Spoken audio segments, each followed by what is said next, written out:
Sa ating lahat mga kabayan, bali magluto ako ng fried chicken. Ulam namin ngayong tanghalian.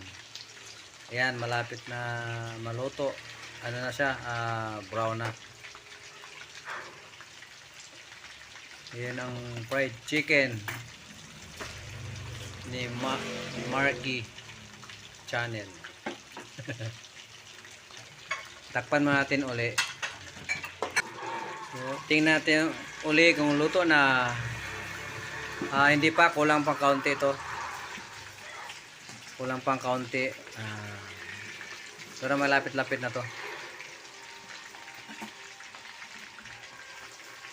Fried chicken ni Marky Channel. Baliktarin na natin mga kabayan ng fried chicken kasi malapit na tumaluto eh. Yun, ang ganda ng kulay. Pwede yung pangalanan to eh. Fried chicken Marky Channel. Atakpan na natin ulit. Kulang pa eh. Okay, luto na yung aming fried chicken. Mga ano pa, 3 minutes pa.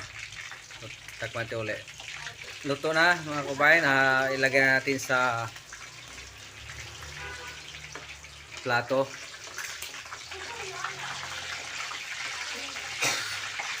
Luto na yung fried chicken.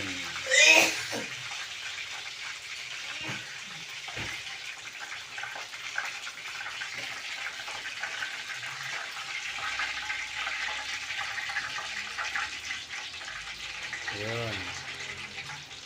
Luto na fried chicken. Tapos ang lulutuin din naman uli ay gulay. May kaunting gulay din. Siyempre gisa muna natin ang bawang.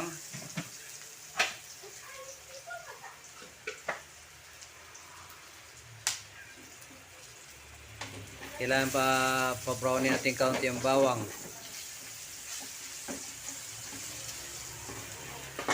Ano to, mga kabayan, bawang lang kasi hindi lagyan ng sibuyas eh. Mahal ang sibuyas ngayon. Kaya pwede naman yung bawang lang. Tsaka siyempre kaunting magic sarap. Kaunti lang pagpalasa. Unahin natin ang carrots mga kabayan kasi medyo ano to eh. Medyo matigas to kaya unahin natin ng gisa. Tama natin sa gisa sa bawang.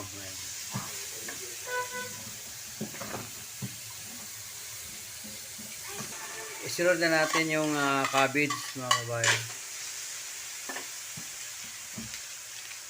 Tapos magic sarap, kaya konti lang.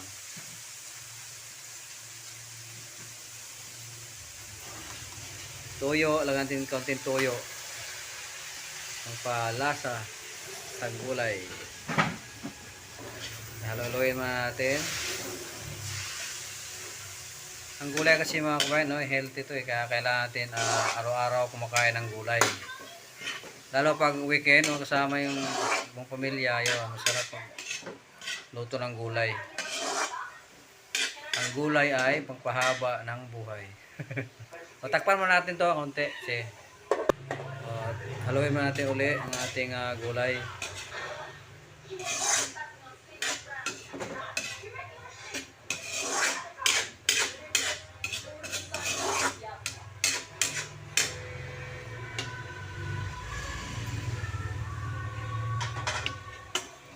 Okay na, luto na ito mga kabayan.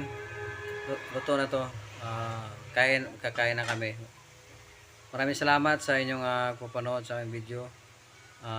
Huwag niyong kalimutan ang aking channel, Marky Channel. Bye bye. Salamat.